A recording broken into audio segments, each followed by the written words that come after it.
안녕하세요. 저희는 오늘 문해력 격차를 주제로 발표하게 된 람프로요조입니다. 감사합니다. 네, 안녕하세요. 람프로요조 발표 시작하겠습니다. 저희가 분석한 문해력 격차의 근본 원인부터 초등학생부터 성인까지의 문해력 격차를 해결하기 위한 방안들, 그리고 마지막에는 바꿔야 되는 사회적 시선 순으로 발표를 진행하겠습니다. 네, 여러분, 이 짧은 글을 쓴 학생은 몇 살 정도로 보이시나요? 그러면 이 글은요? 이 글을 쓴 두 학생이 같은 학년이라는 게 믿어지시나요? 사실 이 글은 한 교실에서 함께 공부하는 4학년 학생들의 글입니다. 하늘나라도 문해력이 많이 차이 날 것 같죠? 최근 우리 사회에서 문해력 격차는 큰 문제로 대두되고 있는데요. 과연 어디서부터 이런 문제가 시작되는 것일까요?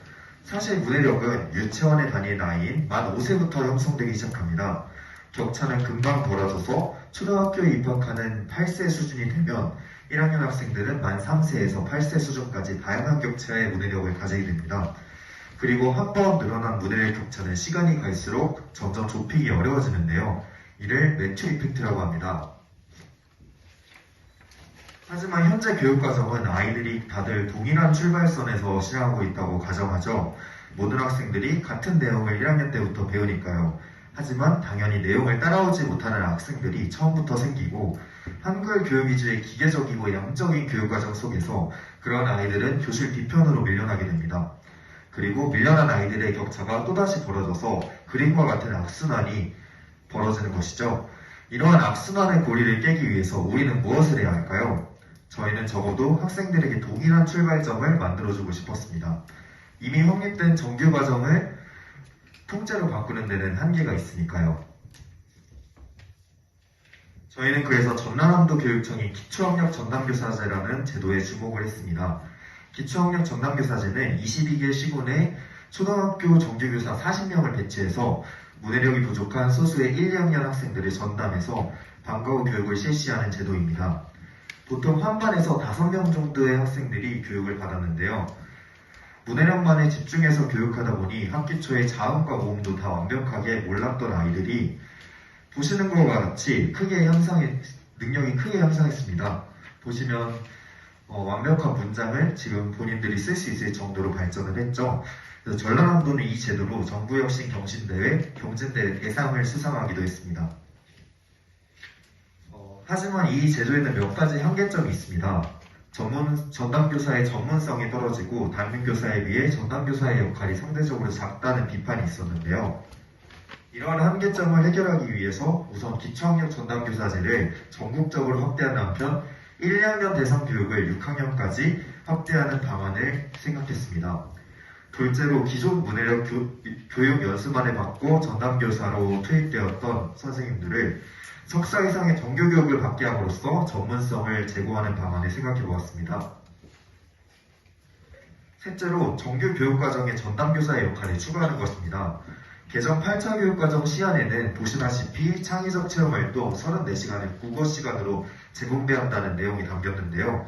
이 시간을 전담교사의 교육시간으로 삼아서 모든 학생들이 정규교육과정 안에서 문해력을 향상시킬 수 있는 방안을 생각해 보았습니다.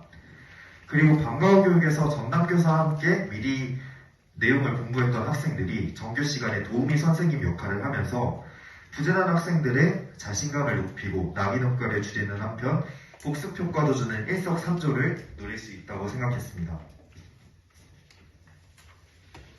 그렇다면 이미 초등학교를 졸업해 문해력 격차가 많이 벌어진 중고등학생과 대학생, 성인들의 대상으로는 어떻게 해야 할까요? 문해력 향상에 가장 도움이 되는 것은 아시다시피 읽기와 쓰기, 글을 읽고 쓰는 것이죠. 그렇기 때문에 우리는 책을 읽는 것에 대한 중요성을 항상 강조해 왔습니다. 하지만 다양하고 자극적인 매체들이 끊임없이 쏟아지는 가운데 책을 가까이 하기란 결코 쉬운 일이 아닙니다. 그럼에도 불구하고 저희 Z세대는 어렸을 적 마법전장이나 Y, 그리스 로마 신화 같은 학습 만화를 스스로 많이 찾아 읽곤 했습니다. 저희는 여기에 착안하여 만화와 소설의 중간 형식을 취하는 작품인 그래픽 노블에 주목하였습니다. 대표적인 그래픽 노블인 아테슈필드만의 쥐는 퓰리처상을 수상한 바가 있고 닉 드르나소의 사브리나는 최근 맨부커상 후보에 오를 정도로 장르의 작품성이 널리 인정받고 있습니다. 그래픽 노블은 일반 소설처럼 철학적이고 진지한 주제를 다룰 수 있으면서도 그림을 통해 다소 무거운 주제를 가볍고 설득력 있게 접근할 수 있다는 것이 최대 장점입니다. 해외에서는 그래픽 노블의 활용에 대한 연구가 활발히 이루어지고 있는데요. 미디어에 익숙한 젊은 세대에게 그래픽 노블이 문해력을 형성하고 낮은 학습 수준의 학생들에게 특히 효과가 크다는 연구 결과들이 있었습니다. 저희는 이 연구 결과들의 바탕으로 그래픽 노블이 책에 대한 친화력과 문해력을 효과적으로 높일 수 있다고 생각했습니다. 우선 그래픽 노블에 대한 접근성을 향상시켜야 합니다. 아직 국내에 잘 알려지지 않은 장르라서인지 우리 학교 도서관만 해도 장서수가 50권이 채 넘지 않습니다.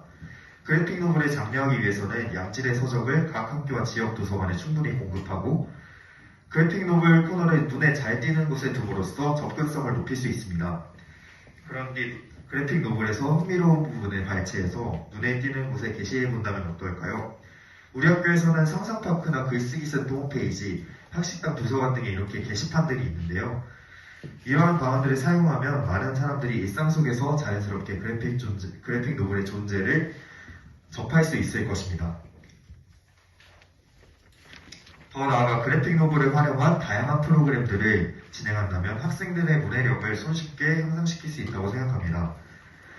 앞서 다양한 곳에 게시했던 그래픽 노블의 소재로 독서 클럽을 운영해 발표와 토론을 진행하거나 직접 그래픽 노블을 재구성해 책 이후의 이야기를 상상해 볼 수도 있고 독서 골든벨이나 특강, 작가 추천 강연 등을 생각해 볼 수도 있습니다. 특히 각종 공모전이나 대회를 열어서 시상작을 출판하거나 네이버나 카카오 등의 웹툰 플랫폼에서 그래픽 노블 콘텐츠를 연재하게 한다면 부족한 그래픽 노블 콘텐츠를 효과적으로 확충할 수도 있을 것입니다. 마지막으로 저희는 문해력 부족에 대한 사회적 시선을 좀 더 유하게 바꿀 필요가 있습니다. 긴 글보다는 간단 명령을 선호하는 현대 사회에서 문해력이 부족한 것이 놀림거리가 된다면 사람들은 문해력을 향상시키려는 의지를 상실할 것입니다. 저희는 사람들의 배우려는 의지를 돕기 위해 학교폭력 캠페인 멈춰에서 아이디어를 얻어보았는데요. 노르웨이의 학교폭력 해결 사례에서 영감을 얻어 도입한 멈춰 캠페인은 우리나라의 실정과 맞지 않아 실패한 정책이라는 평가를 받았었습니다. 특히 학교폭력은 강압적이고 폭력적인 분위기에서 이루어지기 때문에 멈춰라는 말을 외치기도 쉽지 않고 효과를 보기도 쉽지 않습니다. 하지만 문해력 부족에 대해 지적하는 상황은 보통 친구처럼 가벼운 분위기에서 이루어지기 때문에 멈춰라고 쉽게 외칠 수 있어 긍정적인 효과를 기대할 수 있습니다. 따라서 문맥을 제대로 파악하지 못하거나 특정한 단어를 모른다고 해서 날선 시선을 보내는 장면을 목격한다면 멈춰라고 외쳐보는 캠페인을 생각했습니다. 굳은 분위기를 환기하고 모르는 것이 잘못이 아니라는 인식을 의도적으로 심어줌으로써 사람들이 열린 마음으로 서로에게 부족한 부분을 보완해주는 사회 분위기를 만들 필요가 있다고 생각했습니다. 모르는 것을 무시하는 사회를 바꾸기 위해 다 함께 멈춰를 외쳐보는 것은 어떨까요? 멈춰! 이상 문해력 격차 멈춰라는 제목으로 발표를 진행한 팀 람프롤이었습니다. 발표에 사용된 참고 문헌은 다음과 같습니다. 저희는 객관적인 연구 문헌들을 활용해서 발표의 신뢰성을 높이고자 했습니다. 감사합니다.